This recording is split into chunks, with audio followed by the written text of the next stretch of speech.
Mi mamá me dijo, tú hiciste que hiciéramos esto. Le respondí, ustedes intentaron robar mi casa. Ni siquiera negó haber falsificado mi firma. Solo me llamó dramático, así que les llamé a la policía a todos. Nunca me tomó mucho tiempo darme cuenta de cuál era mi lugar en mi familia. Mi hermano mayor, Leo, era el hijo de oro. Yo era el plan de respaldo, el segundo pensamiento, el hijo que debía ganarse todo mientras que él lo recibía automáticamente. No hablo de cosas pequeñas como que él obtuviera la rebanada más grande del pastel o se quedara despierto más tarde que yo. Me refiero al tipo de favoritismo que moldea toda tu infancia. Si Leo fracasaba, se culpaba a otra persona. Si yo tenía éxito, me decían que me esforzara más. Mis padres construyeron todo su mundo en torno a protegerlo de las consecuencias, mientras esperaban que yo sobreviviera sin ayuda. Leo tiene 33 años, ahora está casado con su novia de la preparatoria, Sofía, y tienen 2 hijos juntos. Yo tengo 30. Mirando hacia atrás, sinceramente creo que mis padres decidieron quiénes éramos antes de que cualquiera de los dos pudiera siquiera hablar. Leo era el hijo que no podía hacer nada mal. Yo era el hijo que debía hacer sacrificios silenciosamente por todos los demás. Cuando Leo reprobó en una costosa universidad privada porque pasaba más tiempo bebiendo que asistiendo a clases, mis padres culparon a los profesores por no entender su estilo de aprendizaje. Pagaron otro año de matrícula en una universidad diferente sin dudarlo. Cuando destrozó su BMW después de conducir demasiado rápido durante una tormenta, no le hicieron pagar ni un centavo para reemplazarlo. Le compraron otro auto en una semana porque, según mi mamá, ya había aprendido la lección. Mientras tanto, yo tenía que mantener calificaciones casi perfectas solo para escuchar a papá murmurar un bien hecho, sin levantar la vista de la televisión. Una sola calificación de 9 significaba una conferencia de 1 hora sobre disciplina y potencial desperdiciado. Incluso los parientes notaban la diferencia.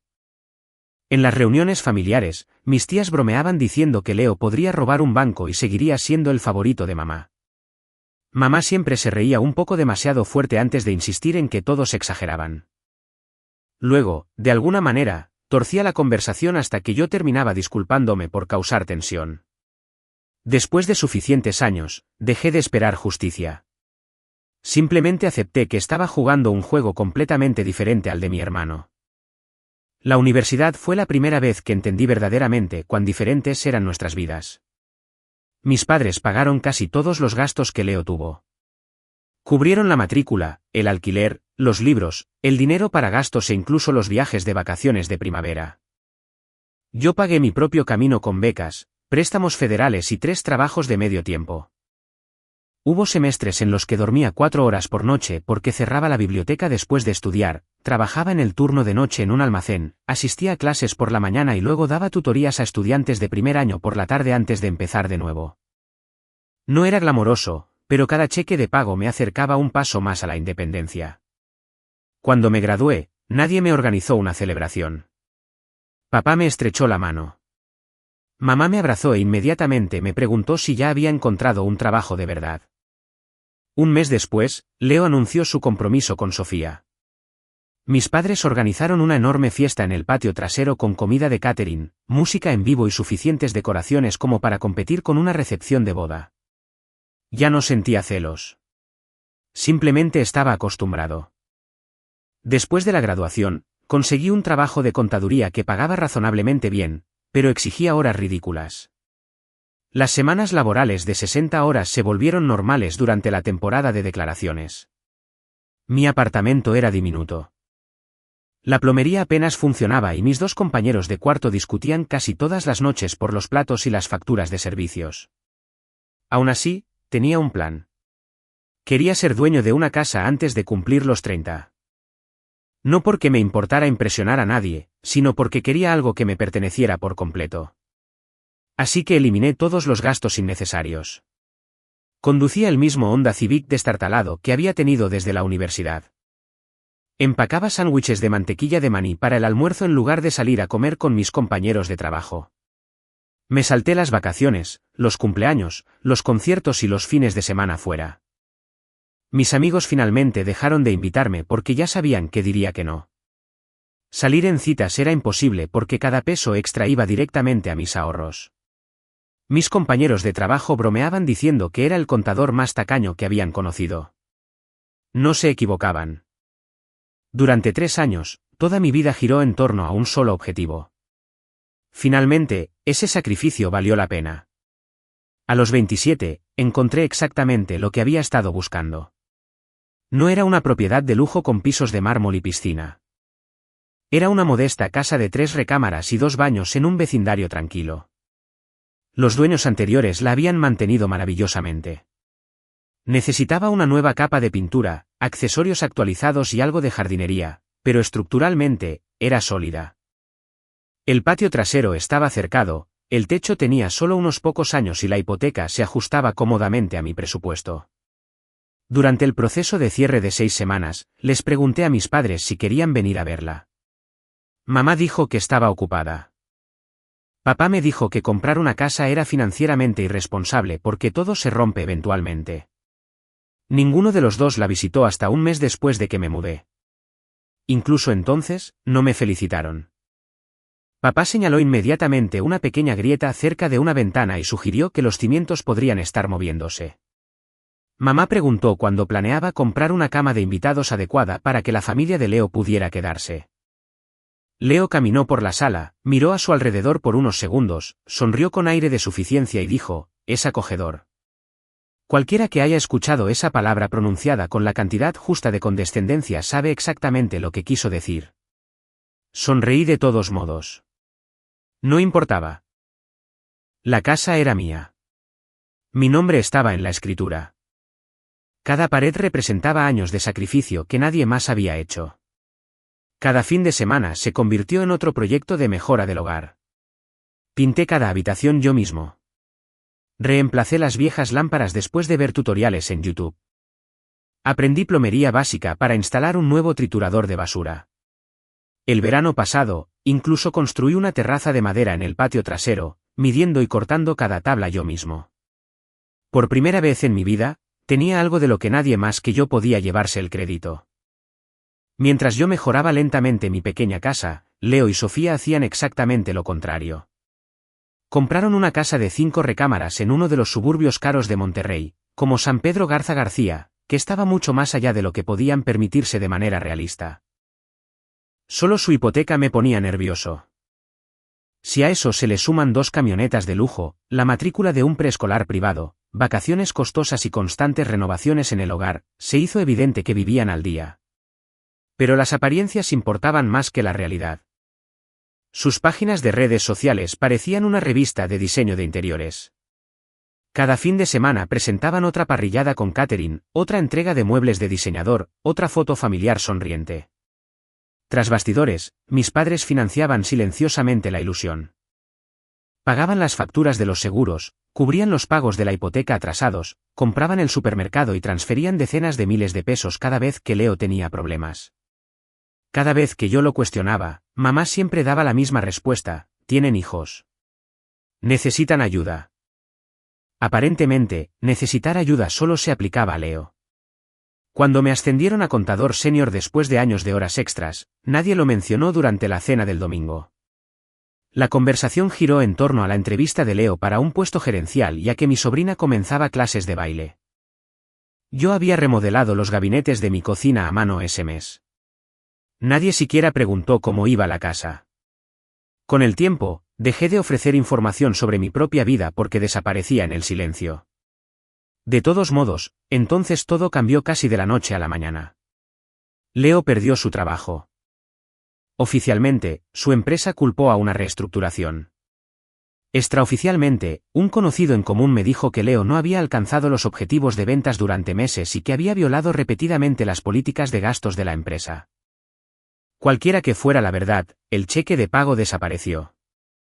3 pagos de hipoteca omitidos se convirtieron rápidamente en avisos de ejecución hipotecaria.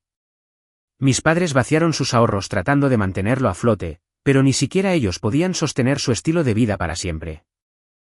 Vender la casa habría resuelto la mayor parte del problema, pero Leo y Sofía se negaron. Reducir el tamaño, según Sofía, enviaría el mensaje equivocado. En lugar de eso, siguieron esperando un milagro. Afortunadamente para mí, mis padres decidieron que yo debía ser ese milagro. Hace unos 2 meses, mamá me invitó a cenar un martes por la noche. Eso me pareció extraño de inmediato porque normalmente nos reuníamos solo cada pocas semanas. Se sintió aún más extraño cuando entré y encontré mi lasaña casera favorita esperando en la mesa. Mamá solo preparaba mi comida favorita cuando quería algo. Papá me saludó con una sonrisa, me ofreció una cerveza y de hecho me preguntó por el trabajo. Leo y Sofía llegaron 20 minutos después con aspecto agotado, pero tratando de fingir que todo estaba bien. A mitad de la cena, papá dejó el tenedor en silencio, juntó las manos sobre la mesa, me miró directamente y dijo: dado que Leo tiene esposa y 2 hijos, y tú vives solo en una casa de 3 recámaras, creemos que lo más sensato es que le des tu casa a él. Por un segundo, honestamente pensé que había oído mal. Miré al otro lado de la mesa, esperando que alguien se riera, me dijera que era una broma o admitiera que estaban grabando una terrible broma. Nadie sonrió. Mamá se acercó y me dio una palmadita suave en la mano como si le estuviera explicando algo a un niño.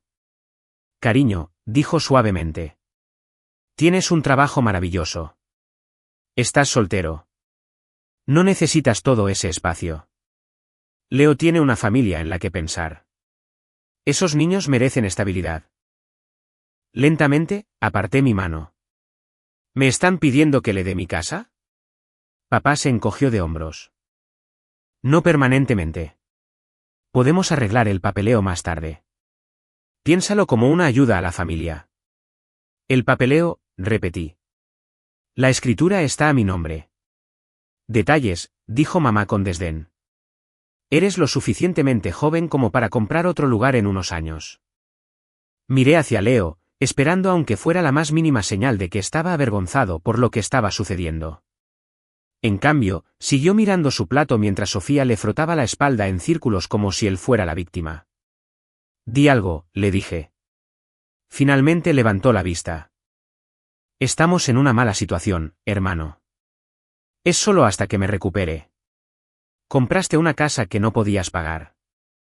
Sofía intervino de inmediato. Nadie podría haber predicho los despidos. No, respondí con calma. Pero mucha gente podría haber predicho que comprar una casa de 5 recámaras casi sin ahorros era una terrible decisión financiera. Papá golpeó la mesa con la mano. ¿Basta? Esto no se trata de culpar. Se trata de resolver el problema. Entonces vendan su casa. Silencio. Disculpa. Preguntó mamá. Véndanla. Reduzcan su tamaño. Compren algo que realmente puedan pagar. El rostro de Sofía se torció con disgusto. No nos vamos a mudar a una casita de principiantes. Entonces esa es su elección. Mamá se inclinó hacia adelante, su expresión se endureció. Estás siendo increíblemente egoísta. Casi me río. ¿Egoísta? Pasé años ahorrando para esta casa mientras Leo pasaba años fingiendo que era rico. Papá me señaló con el dedo. Cuida tu tono. No. He cuidado mi tono durante 30 años. Es el turno de otra persona. Me levanté, empujando mi silla hacia atrás. La respuesta es no. La habitación se volvió helada al instante. La falsa calidez de mamá desapareció tan rápidamente que fue casi inquietante. Cruzó las manos pulcramente frente a ella y me miró directamente a los ojos. Encontraremos otra manera. Las palabras no fueron fuertes. No fueron emotivas. Fueron tranquilas, casi casuales. De alguna manera, eso las hizo mucho más inquietantes. ¿Qué significa eso?, pregunté. Papá hizo un gesto de desdén. Olvídalo. Ve a casa y piénsalo. Ya lo he pensado. Agarré mi chaqueta. Nadie va a quedarse con mi casa. Leo finalmente volvió a hablar cuando llegué a la puerta principal. ¿Realmente estás eligiendo un edificio por encima de tu familia? Me volví hacia él. No, estoy eligiendo no recompensar años de decisiones terribles. Luego me fui. Durante todo el camino a casa, las palabras de mamá resonaban en mi cabeza. Encontraremos otra manera. Traté de convencerme de que simplemente estaba siendo manipuladora de la misma manera que siempre había usado la culpa para conseguir lo que quería. Aún así, algo se sentía mal. A la mañana siguiente, llamé a mi mejor amigo Marcos y le conté todo. Después de un largo silencio, dijo exactamente una frase. Cambia todas las cerraduras hoy. Al principio me reí. ¿Crees que van a entrar a robar a mi casa? Creo que tus padres han pasado 30 años demostrando que no creen que los límites normales se apliquen a ellos. Esa frase se quedó conmigo. Después del trabajo, me detuve en The Home Depot, compré nuevos cerrojos para todas las puertas exteriores y pasé la noche reemplazando cada cerradura. Me sentí ridículo mientras lo hacía. Eran mis padres. Seguramente, estaba exagerando. Una semana después, descubrí que no había sido lo suficientemente paranoico. Era un martes por la mañana en el trabajo. Estaba a mitad de la revisión de las declaraciones de impuestos trimestrales de un cliente cuando sonó mi teléfono. El identificador de llamadas mostraba mi banco. Los bancos casi nunca llaman a menos que algo esté muy mal. Salí al pasillo y contesté. Señor Ramírez, preguntó la mujer cortésmente. Soy Mónica del Departamento de Procesamiento de Hipotecas. Llamo para verificar cierta información sobre su solicitud de refinanciamiento. Dejé de caminar. Hubo una breve pausa. Su solicitud de refinanciamiento, señor. Fue presentada esta mañana solicitando un refinanciamiento con retiro de efectivo sobre su propiedad. Cada músculo de mi cuerpo se puso rígido. Yo nunca presenté ninguna solicitud de refinanciamiento. El tono de Mónica cambió de inmediato. ¿Podría venir a la sucursal hoy? Voy para allá ahora. Ni siquiera volví a mi escritorio. Le envié un mensaje de texto a mi gerente diciendo que tenía una emergencia familiar, tomé mis llaves y conduje directamente al centro. Un oficial de crédito senior llamado David me recibió en una oficina privada. Sin decir mucho, giró su monitor hacia mí. Se me revolvió el estómago. Ahí estaba mi hipoteca, mi dirección, mi número de seguridad social, mi información laboral, mi salario. Cada detalle era exacto. Luego noté la sección etiquetada como estructura de propiedad. El refinanciamiento solicitaba que mis padres fueran agregados como copropietarios iguales de mi propiedad. Mis manos comenzaron a temblar. Esto, susurré. Esto no es posible. David hizo zoom en los documentos subidos. Nuestro sistema de detección de fraudes marcó varias inconsistencias antes de que algo pudiera avanzar. Apenas lo escuché. Estaba mirando la firma electrónica. A primera vista parecía la mía, pero cuanto más la miraba, más obvio se volvía. Alguien la había copiado mal. Reconocí la escritura en bucle de inmediato. Mi madre. Había practicado mi firma usando documentos antiguos hasta que pensó que se veía convincente. David señaló las razones por las que la solicitud había sido marcada. Una dirección de correo electrónico desactualizada, un número de teléfono que ya no me pertenecía, irregularidades en la firma, una dirección IP de una parte diferente de la ciudad. Si el sistema no lo hubiera detectado, admitió en voz baja, probablemente habría continuado a través del procesamiento hasta la verificación final. Me sentí enfermo. No habían estado fanfarroneando. Realmente habían intentado tomar mi casa. Necesito copias de todo, dije. David asintió, ya imprimiendo. También congeló inmediatamente mi cuenta hipotecaria, agregó múltiples alertas de fraude y documentó que yo había negado la autorización de la solicitud. Mientras la impresora zumbaba en la esquina, saqué mi teléfono. David me miró con cautela. ¿A quién llama? A la persona que falsificó mi firma. Mamá respondió al segundo timbre. Hola, cariño, finalmente has decidido. Intentaron robar mi casa. Silencio. Esperaba una negación. En cambio, ella suspiró. No seas tan dramático. Miré el teléfono con incredulidad. El banco me llamó. Solo intentábamos acelerar las cosas. David desvió la mirada lentamente, fingiendo no escuchar. ¿Acelerar qué?, pregunté.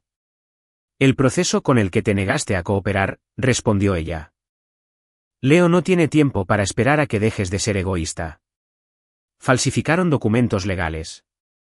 Si hubieras aceptado ayudar a tu hermano, nada de esto habría sido necesario. No podía creer lo que estaba escuchando. No estaba negando nada. Realmente creía que sus acciones estaban justificadas. Voy a reportar esto a la policía. Su voz se volvió fría al instante. No le harías eso a tu propia familia. Mírame. Te dimos todo. Me reí amargamente. No, le dieron todo a Leo. Luego colgué. David se sentó en silencio durante varios segundos antes de deslizar una tarjeta de presentación sobre el escritorio. Este es el número directo de nuestro investigador de fraudes. También recomiendo que contacte a un abogado de inmediato. Asentí. Ya sé a quién voy a llamar. El primo de Marcos, Julián, se especializaba en litigios de fraude financiero. Aceptó verme a la mañana siguiente. Para cuando salí del banco con una carpeta llena de documentos falsificados, me di cuenta de algo que dolía casi tanto como el fraude mismo. Mis padres no habían cometido un error desesperado. Lo habían planeado cuidadosamente. Habían recopilado mi información personal, copiado mi firma, completado el papeleo legal y lo habían enviado sin pensarlo 2 veces. Esta vez no solo habían elegido a Leo por encima de mí. Habían decidido que todo lo que yo había pasado años construyendo le pertenecía a él de todos modos. Cuando llegué a mi coche, mi teléfono empezó a explotar con llamadas de mamá, papá, Leo y Sofía. Miré la pantalla durante unos segundos, puse el teléfono en modo avión y conduje directamente a la oficina de Julián. Por primera vez en mi vida, no estaba tratando de salvar a mi familia. Estaba tratando de protegerme de ellos. Julián pasó casi 2 horas revisando cada documento que el banco había impreso para mí. Apenas interrumpió mientras yo explicaba lo que había sucedido durante la última semana, desde la extraña conversación en la cena hasta la confesión telefónica de mi madre. Cada pocos minutos, tomaba otra nota, rodeaba otro párrafo o preguntaba por una fecha exacta. Cuando finalmente terminé, cerró la carpeta y se reclinó en su silla. Primero, dijo, necesitas entender algo. Tus padres no estuvieron a punto de tomar una mala decisión. Presuntamente cometieron múltiples delitos: intento de fraude hipotecario, falsificación, robo de identidad y posiblemente conspiración. El hecho de que el banco detuviera la solicitud no borra lo que intentaron. Escuchar a otra persona decirlo en voz alta hizo que todo se sintiera aterradoramente real. Hasta entonces, una parte de mí todavía esperaba que hubiera alguna explicación que no había considerado. Quizás la desesperación había nublado su juicio. Quizás habían creído que solo estaban doblando las reglas. Julián destruyó esa ilusión en menos de 1 minuto. Esto no fue impulsivo, continuó. Alguien recopiló tu información financiera, completó el papeleo legal, falsificó firmas y presentó todo electrónicamente. Eso requiere planificación.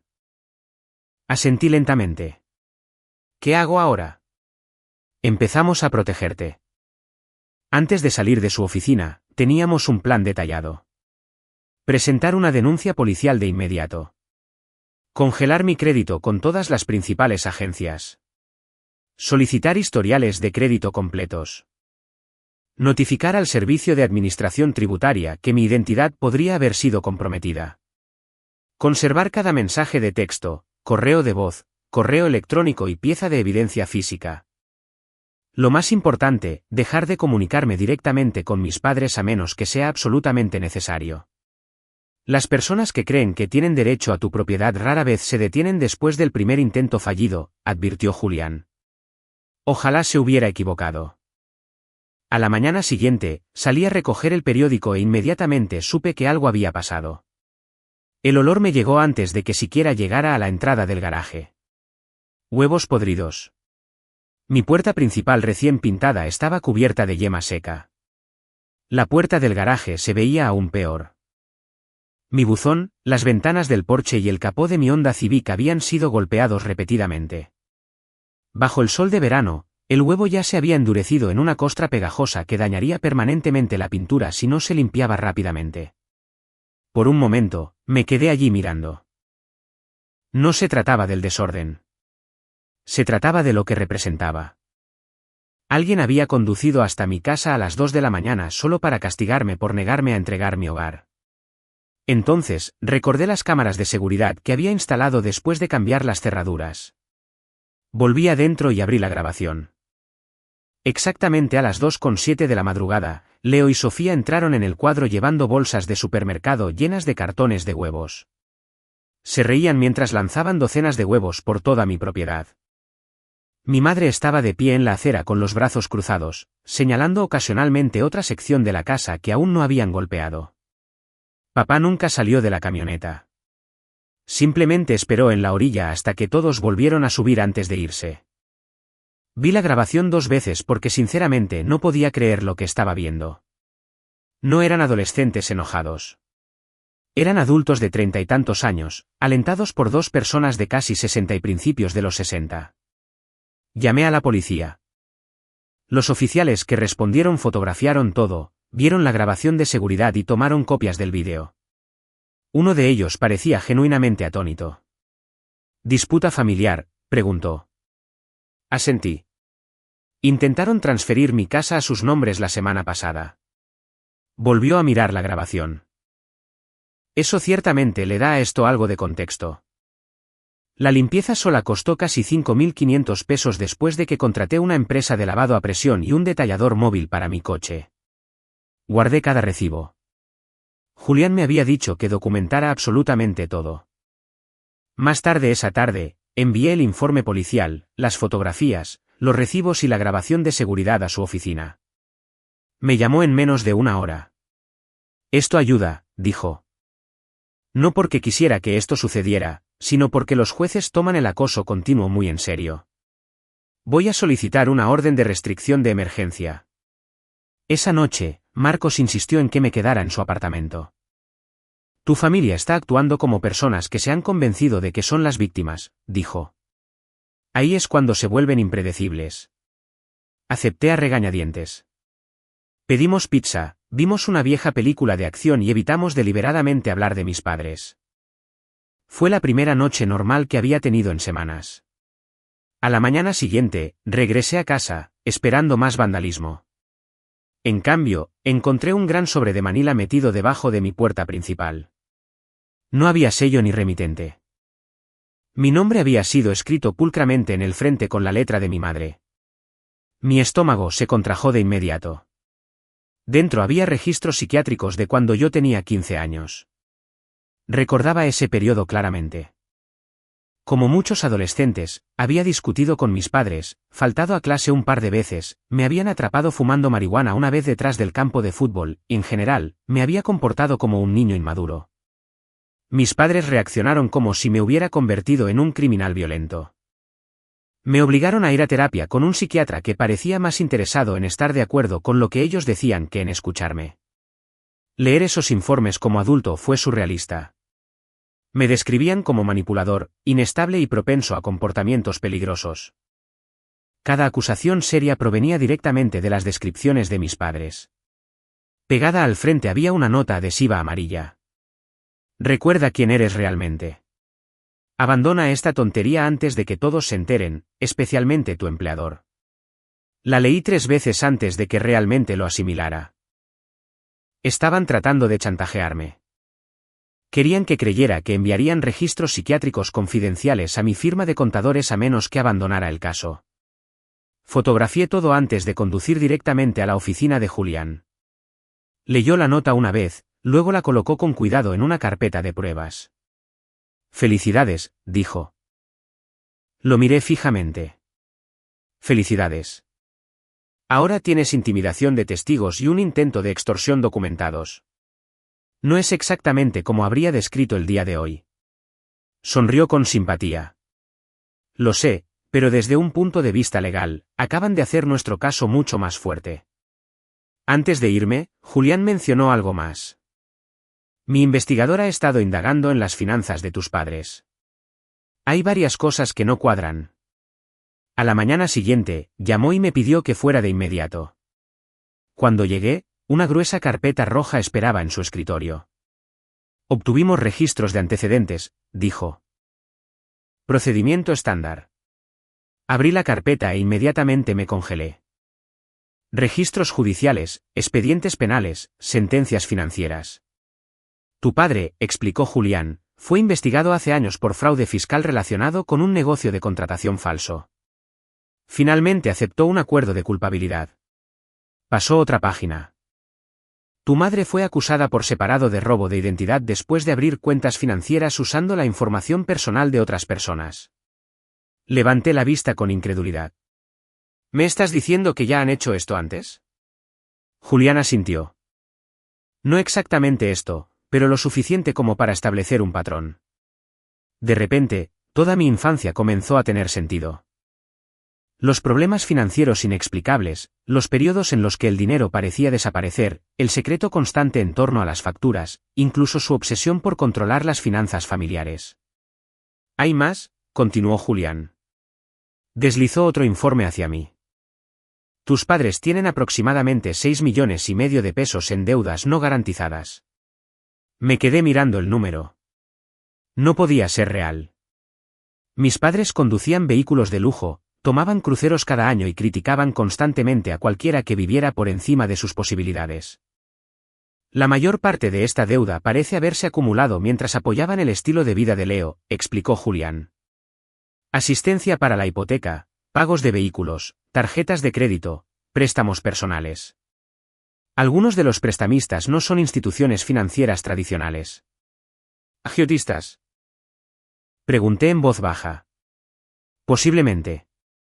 Me recliné, completamente abrumado. De repente, la extraña invitación a cenar tenía perfecto sentido.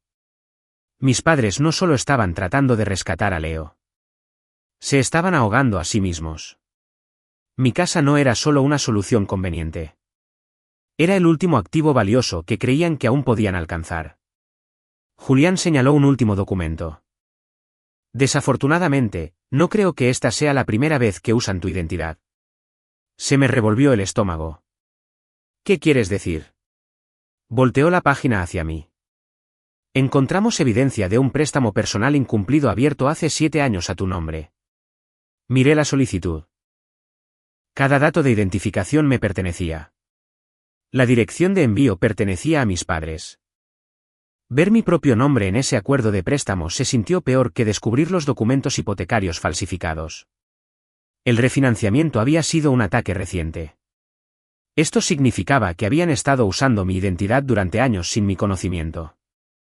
7 años antes, yo tenía 22, recién salido de la universidad, trabajando en mi primer empleo de contaduría, viviendo con compañeros de cuarto en un apartamento destartalado y estirando cada quincena solo para cubrir el alquiler y los préstamos estudiantiles. Mientras yo recortaba cupones de supermercado y comía arroz, frijoles y sándwiches de mantequilla de maní para mantenerme a flote, alguien había sacado silenciosamente un préstamo personal usando mi número de seguridad social. ¿Podemos probarlo?, pregunté.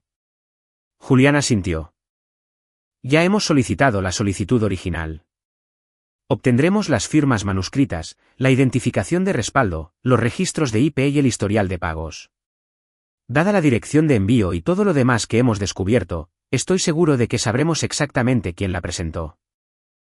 Me senté allí en un silencio atónito.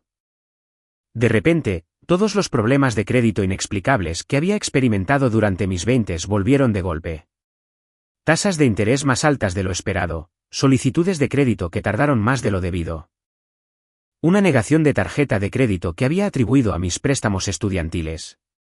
Siempre había asumido que simplemente no había construido suficiente historial de crédito. Ahora me preguntaba cuánto daño se había hecho a mis espaldas. Julián no había terminado. Hasta que recibamos los informes completos, asume que podría haber más. Esa frase se quedó conmigo por el resto del día. Inmediatamente congelamos mi crédito con todas las agencias, presentamos informes ampliados de robo de identidad, notificamos al Servicio de Administración Tributaria y solicitamos 10 años de historial financiero de cada institución conectada a mi registro. Para cuando salí de su oficina, me sentía emocionalmente agotado. Los padres que me habían sermoneado toda mi vida sobre la responsabilidad, habían saboteado en secreto mi futuro financiero mientras pretendían enseñarme disciplina. Marcos me encontró afuera de mi casa esa noche con 2 pizzas y suficientes botanas como para abastecer una tienda de conveniencia. «Te ves terrible», dijo. «Me siento peor». Nos sentamos en mi terraza a medio terminar en el patio trasero hasta el atardecer, hablando de cualquier cosa excepto de mi familia, deportes, películas, trabajo, viejos recuerdos de la universidad. Durante un par de horas, casi olvidé todo lo que estaba sucediendo. Antes de irse, Marcos se detuvo junto a su camioneta. Pase lo que pase, dijo, no dejes que te convenzan de que esto es tu culpa. Prometí que no lo haría, aunque no estaba completamente seguro de creerlo todavía. Años de manipulación emocional no desaparecen de la noche a la mañana. Alrededor de las 10, mi teléfono vibró. La pantalla mostraba el nombre de Leo. Casi lo ignoré antes de darme cuenta de que no era una llamada. Era un mensaje de texto. Por favor, reunámonos mañana. Cafetería Central, 10 de la mañana. Solo nosotros. Sin mamá ni papá. Es importante. Lo miré durante varios minutos. Una parte de mí asumió que era otra trampa. Otra parte se preguntó si finalmente se había dado cuenta de lo mal que todo se había salido de control. Reenvié el mensaje a Julián antes de responder con una sola palabra. Bien. A la mañana siguiente, llegué 5 minutos antes y elegí un reservado cerca de las ventanas delanteras. Leo entró exactamente a las 10. Por primera vez en años, no se parecía en nada al niño de oro seguro de sí mismo que yo había crecido envidiando. Su costoso corte de pelo estaba pasado de fecha. Su ropa estaba arrugada. Círculos oscuros rodeaban sus ojos. Parecía mayor de 33 años. Se sentó sin decir nada. Una mesera sirvió café en ambas tazas antes de dejarnos solos. Finalmente, habló. Lo siento. Esperé. Sé que eso no arregla nada. No, estuve de acuerdo. No lo hace. Asintió lentamente. Me lo merezco. Otro silencio se instaló sobre la mesa. ¿Sabías? Pregunté finalmente, lo del refinanciamiento. Se frotó ambas manos en la cara. No al principio. No me mientas. No lo hago. Me miró directamente por primera vez. Mamá y papá dijeron que tenían otro plan después de que te negaste a ayudar. Sinceramente, pensé que se referían a que seguirían intentando convencerte. No supe que estaban usando tu identidad hasta después de que el banco rechazó todo. Lo estudié cuidadosamente. Parecía avergonzado, pero después de todo lo que había pasado, la vergüenza por sí sola no era suficiente. Aún así, ayudaste a vandalizar mi casa. Bajó la mirada. Sí. Aún así, dejaste que me presionaran. Sí. Nunca me defendiste. Lo sé. No hubo excusas, ni culpas a nadie más. Solo admisiones silenciosas. ¿Por qué estamos aquí?, pregunté finalmente. Leo respiró hondo antes de responder. Porque esto ha ido mucho más allá de que yo pierda mi casa. Se inclinó hacia adelante y bajó la voz. Mamá y papá están en serios problemas. Casi me río. ¿Lo he notado? No, no lo has hecho. Miró hacia la puerta principal para asegurarse de que nadie estuviera escuchando. Están recibiendo visitas. Visitas de la gente a la que le pidieron dinero prestado. Inmediatamente pensé en Julián mencionando a prestamistas sin licencia. Agiotistas. Leo asintió una vez. Papá no me contó todo hasta hace unas noches. Pensó que podría seguir pidiendo prestado hasta que las cosas mejoraran. ¿Pidiendo prestado para qué? Leo vaciló. No era solo para ayudarme. Mi estómago se contrajo. ¿Entonces para qué? Parecía avergonzado. Juego. Lo miré fijamente. Papá empezó a apostar en deportes después de jubilarse. Cantidades pequeñas al principio, luego más grandes. Cada vez que perdía, pedía más prestado tratando de recuperarlo. De repente, todo encajó. La deuda oculta, las segundas hipotecas, el intento desesperado de robar mi casa. Nunca se había tratado únicamente de rescatar a Leo.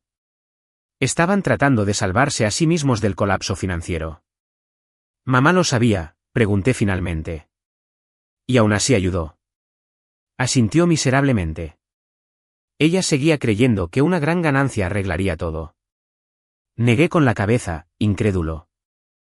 Las personas que habían pasado décadas predicando sobre la responsabilidad habían destruido en secreto sus propias vidas persiguiendo pérdidas. Leo metió la mano en el bolsillo de su chaqueta y colocó una pequeña unidad de memoria USB sobre la mesa. ¿Qué es esto? Grabaciones. Fruncí el ceño. ¿De qué? Discusiones. Empujó la unidad hacia mí. Después de que todo empezó a desmoronarse, comencé a grabar conversaciones porque mamá y papá seguían cambiando sus historias. Hace unas noches, admitieron casi todo. No la toqué. ¿Todo? Papá admitió haber usado tu identidad hace años porque tenías buen crédito y nunca te darías cuenta. Se me oprimió el pecho. Mamá admitió haber copiado tu firma en los papeles del refinanciamiento. Tragó saliva. También admitió haber enviado esos registros psiquiátricos porque pensó que tu trabajo te importaba más que llevarlos a los tribunales. Me quedé mirando la unidad de memoria sin moverme. ¿Por qué me das esto? Los ojos de Leo se llenaron de lágrimas. Porque ya terminé, su voz se quebró. He pasado toda mi vida dejando que arreglen cada error que cometí. Cada vez que algo salía mal, me sacaban del apuro en lugar de hacerme madurar. Pensé que me querían más que a ti. Quizás lo hacían, pero esto ya no es amor. Es obsesión. Parecía completamente derrotado. Se han destruido a sí mismos tratando de protegerme de las consecuencias. Ahora te están destruyendo a ti también. Por primera vez en nuestras vidas, creí que entendía lo que yo había estado viviendo desde la infancia. No porque alguien se lo explicara, sino porque las mismas personas que siempre lo habían protegido finalmente habían comenzado a consumirlo a él también. Recogí la unidad de memoria y la metí en mi bolsillo. Si esto contiene lo que dices, dije en voz baja, no hay vuelta atrás. Leo asintió. Lo sé. Se levantó, dejó suficiente dinero en la mesa para cubrir ambos cafés y se detuvo junto al reservado. No te pido que me perdones. Solo no quiero que mis hijos crezcan pensando que así es como se ve una familia. Luego salió de la cafetería. Lo vi irse antes de sacar mi teléfono y llamar a Julián. Creo, dije tan pronto como respondió, que acabamos de conseguir la evidencia que cierra este caso. Julián me pidió que no escuchara las grabaciones hasta que llegara a su oficina. Si son genuinas, explicó por teléfono, quiero que se conserven exactamente como fueron recibidas. En menos de una hora, estaba sentado frente a él mientras su investigador copiaba el contenido de la unidad de memoria a una computadora segura. Había 8 archivos de audio. Ninguno duraba más de 15 minutos. Para cuando terminamos de escuchar el segundo, nadie en la habitación dijo otra palabra. La voz de mi padre admitía claramente haber usado mi número de seguridad social años antes porque, como él dijo, su crédito estaba limpio y él nunca lo revisaba. Mi madre describía con calma cómo practicó mi firma hasta que pensó que se veía lo suficientemente convincente como para engañar al banco. Otra grabación capturó a ambos discutiendo los registros psiquiátricos que me habían enviado. Mamá de hecho se rió mientras decía, le importa demasiado ese trabajo de contaduría. Una vez que Recursos Humanos vea esos papeles, retirará la demanda. La grabación final fue, de alguna manera, la peor. Papá me culpaba de todo. Si tan solo hubiera firmado la casa cuando se lo pedimos, nada de esto habría sucedido. Ahí estaba. Sin arrepentimiento, sin disculpas, solo la certeza total de que yo era responsable de las consecuencias de los crímenes que ellos habían elegido cometer. Julián detuvo la grabación y me miró. Esto lo cambia todo. ¿Bueno o malo?, pregunté. Bueno para tu caso, respondió con cuidado. Terrible para tus padres. Durante las siguientes semanas, todo se movió sorprendentemente rápido. El banco remitió formalmente la solicitud de hipoteca a investigadores federales porque se habían presentado documentos financieros falsificados electrónicamente. Los detectives locales ampliaron su investigación después de recibir las grabaciones, las imágenes de seguridad, la nota amenazante y la documentación falsificada. La Fiscalía del Distrito combinó todo en un solo caso que involucraba intento de fraude hipotecario, robo de identidad, falsificación, intento de robo por engaño, intimidación de testigos, extorsión y vandalismo. Mi orden de restricción fue concedida sin oposición después de que el juez revisara las pruebas. Ninguno de mis padres tenía permitido contactarme directamente. Toda comunicación futura debía pasar por abogados. Por primera vez en meses, dormí toda la noche. No duró mucho. Unas 3 semanas después, recibí otra llamada de Julián. Recibimos las respuestas a la citación del antiguo préstamo personal. Conduje a su oficina esperando otra sorpresa desagradable. En cambio, me entregó la documentación original. La firma no era mía. Ni siquiera se parecía. La foto de vigilancia tomada dentro de la oficina de préstamos mostraba a mi madre sentada frente al oficial de crédito usando gafas de sol y mi información de la licencia de conducir. Las imágenes de seguridad se habían conservado porque el préstamo finalmente había entrado en mora. El empleado que procesó la solicitud confirmó más tarde que mi madre afirmó que estaba ayudando a su hijo ocupado a completar el papeleo porque yo supuestamente estaba trabajando fuera del estado. El investigador me miró y simplemente dijo: ya hemos visto este truco antes. Ese único préstamo fraudulento explicaba años de misteriosos problemas de crédito. Afortunadamente, como los investigadores confirmaron que se había abierto a través de robo de identidad, el prestamista acordó eliminarlo por completo de mi historial de crédito. Durante el mes siguiente, surgieron varias cuentas fraudulentas más pequeñas, una tarjeta de crédito de una tienda departamental, una línea de crédito que nunca se había activado, una cuenta de servicios públicos sin pagar registrada a mi nombre en una de las direcciones anteriores de Leo. Pieza por pieza, todo fue disputado y eliminado. Se sintió extraño ver cómo mi propio historial financiero se volvía preciso por primera vez en años. Leo cooperó plenamente con los investigadores. Entregó correos electrónicos adicionales, mensajes de texto y registros financieros que confirmaron que mis padres habían orquestado casi todo ellos mismos. Su abogado negoció un acuerdo favorable porque había proporcionado pruebas voluntariamente antes de que se presentaran cargos en su contra por el vandalismo. Aceptó la responsabilidad, pagó la restitución por los daños a la propiedad, completó el servicio comunitario y entró en terapia. No nos convertimos de repente en los mejores amigos. Habían pasado demasiadas cosas para eso. Pero por primera vez en nuestras vidas, hablamos con honestidad. Unos meses después, llamó simplemente para disculparse de nuevo. Esta vez, no hubo excusas, ni explicaciones, ni solicitudes de perdón. Solo una disculpa. No borró 30 años, pero importó. Mis padres nunca se disculparon en absoluto. Incluso después de que se acumularan pruebas abrumadoras en su contra, insistieron en que todos los demás habían malinterpretado sus intenciones. Durante una audiencia, mi padre llegó a argumentar que los padres deberían tener el derecho de tomar decisiones financieras por sus hijos cuando sea en el mejor interés de la familia. El juez no se mostró visiblemente impresionado.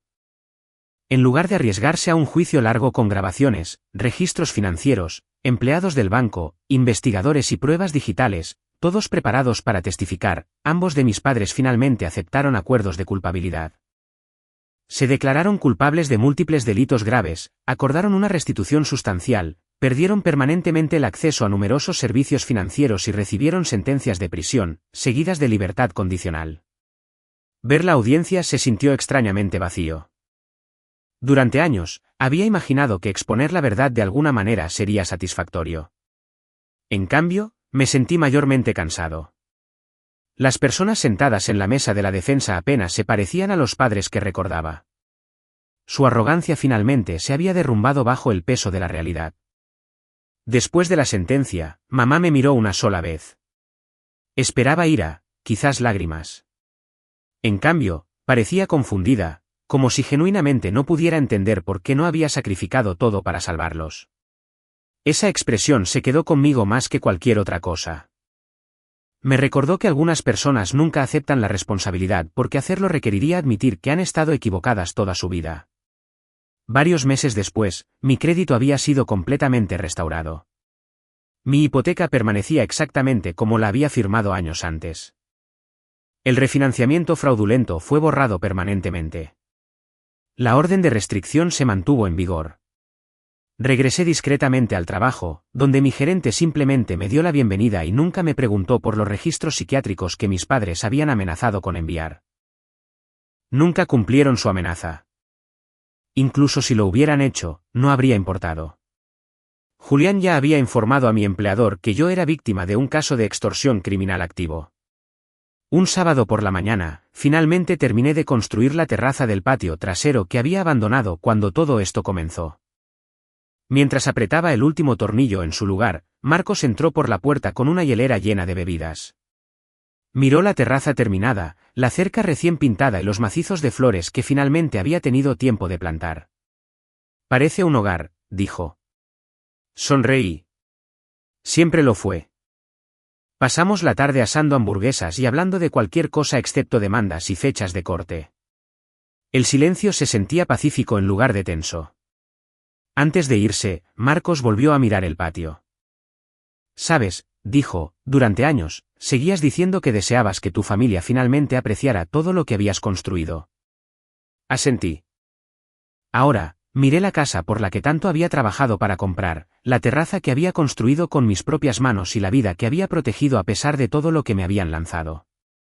Ahora me doy cuenta de que se lo estaba pidiendo a las personas equivocadas. Perder a mis padres dolió más de lo que esperaba, incluso después de todo lo que habían hecho.